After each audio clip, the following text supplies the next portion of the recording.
bayan ng Pakil ay nasa ika-8 distrito sa lalawigan ng Laguna. Kilala ang bayan na ito na isang sagrado. Isa sa ikanabubuhay ng bayang ito ay ang pangingisda at handicraft. Marami rin dumadayong mga taga-ibang bayan sa tuwing pinagdiriwang ang pista ng Turumba. Isa rin sa dinadayo dito ay ang matarik, ngunit kaakit-akit na sagradong bundok ng Mount Singa at ang mapaghimalang bukal na tinatawag nilang Panghulo. Ito ang imahen na nakadambana at isinipintuho sa bayan ng Pakil, Laguna, parokya ng San Pedro de Alcantara at Pangdióceses, na dambana ng Mahal na Birhen ng Turumba. Pinagdiriwang ang Turumba Festival tuwing Setyembre 15. Tagpuan ang imahe ng Mahal na Birhen Turumba sa Lawa ng Laguna noong Setyembre 15, 1788. Nagpatuloy hanggang sa kasalukuyan ang pagpipintuho sa Birhen ng Hapit, Nuestra Señora Dolores de Turumba. Ang salitang Turumba ay galing sa salitang Espanyol na ang ibig sabihin ay parang nawawala sa sarili dahil sa malaking katuwaan. Derek, what made you decided to do this film? Well, actually, hindi ko talaga alam na gagawin ko itong pinagpala. It just sometimes yung I think 2007, parang nagkaroon ako ng idea na gumawa ng isang indie film na all about the saint. Pero hindi ko pa naisip noon ng pinagpala. Ang naisip ko pa noon ay si Saint Bernadette.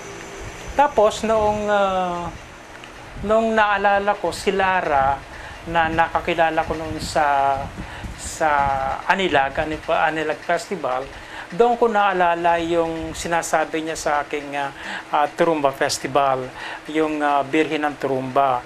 At that moment, nagkaroon ako ng idea, sabi ko, why not? Sabi ko, why not do a film for the Virgin of Turumba?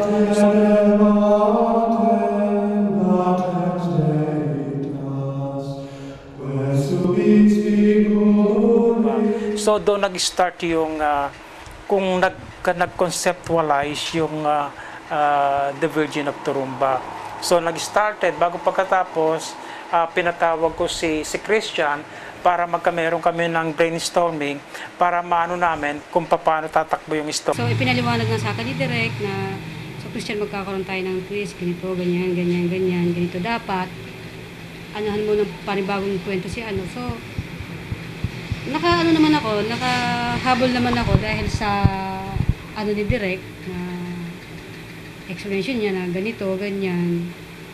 Tapos yung ano pa, si Maria Rosa is talagang, kasi nga parang naging, ano bang tawag mo dito? Parang na-inspire kami ni Direk kay dito nga kay Maria Rosa kasi talagang nakitaan siya ng buong crew ng talagang yung kakaibang acting. Actually, hindi ako nag-audition. Kinausap ako ni Direk tungkol dun sa bahay namin, which is yung bahay ni na Julia. And then, si Tita Merly, siya, inalok niya ako as Maria Rosa nga. So, I took the role para, at the same time naman, parte rin ako nung movie na, ang Pinagpala. Salita ka! Sumagot ka! Buntis ka ba? Hindi po ako buntis, Nay. Walang hiya ka? Dali lang kayo na hindi ako buntis. Patitig na kita! Magbihis ka! Naku, Nanay, ayon po sa mga eksaminasyon na ginawa ko, wala pong ibang sakit si Rosa. Siya po ay buntis. Ano? O ano, Rosa? Di ba tutang-tutang kung buntis ka? Halika nga dito, babae ka? Nay, huwag niyo ako Ang casting nito is talagang, kasi sa isang feature film, pwede kang mag-create ng sarili mong story. At ito naman ay based doon sa dalawang babae na so much devoted kay Virgin of Turumba na taga-Pakil. So, ang mga taga-Pakil kasi is masyado yung dedicated sa Birhen ng Turumba. So, whatever na ginagawa nila is palagi nilang ginagawa yan for the Virgin of Turumba. Kaya ang istorya, ang nangyari kasi sa istorya is dalawa silang babae, yung isa para silang devoted kay Virgin of Turumba. Yung isa naman is very kumbaga sa masyadong mahinhin siya, pero yung isa is parang kabaliktaran naman siya. So doon nagmula yung istorya ng ang pinagpala. Anong ginagawa mo dito? Rosa, pwede ka ba makausap? Wala na tayong dapat pag-usapan. Umalis ka na. Punta ako rito ngayon para kausapin ka. Tungkol doon sa sinabi ng kapatid ko. Pasensya ka na sa kanya. Sinabi sa akin? O sinabi mo para sabihin sa akin na hindi na matutuloy yung pagpapakasal natin? Bakit, Carlo? Dahil ba meron ka ng iba? Punta ko kay Lara noon, sinabi ko sa kanya na I want to do a film for the Virgin of Turumba.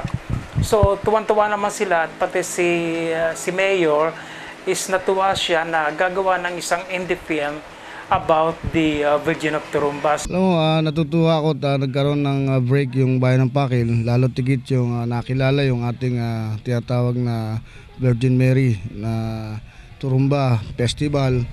At nagkaroon po tayo ng shooting na para makilala ang Bayan ng Pakil kung anong pinagmulan ng istorya talaga ng ating mahal na Birhen. Mas maganda yung naging shooting natin ng indie films at wala masyado tayong binigay na malaking, sabi natin nagkaroon tayo ng malaking gastos dahil nakapag-cooperate yung ating mga kababayan dito sa Bayan ng Pakil at natutuwa ako at yung ating mga LGU at yung pong simbahang Katoliko ay nakapag-cooperative upang maging matagumpay ang ginawa nating indie films na ang pinamagatang Pinagpala. Yung before the shoot, mahirap kasi sinasama ko si Direk maghanap nung magiging bubuo nung cast. Doon pa lang sa role na Julia, medyo mahirap na kasi kailangan pa namin pumunta ng mga schools para magpa-audition para doon sa role na Julia until nakuha namin to si Nice doon sa Liceo de Pakil. Nice experience po kasi talagang challenging po kasi kabaliktaran ko po talaga yung role ni Julia Santiago. Enjoy po, masaya. Kasi first time po namin ma-involve sa mga ganitong production.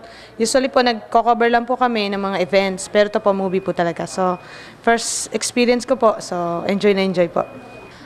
Si Direk, mabait po siya, very accommodating at saka pag may question ka sa kanya, sinasagot po niya ng maganda, pinapaliwanag niya ng mayos at alam na madali pong maintindihan.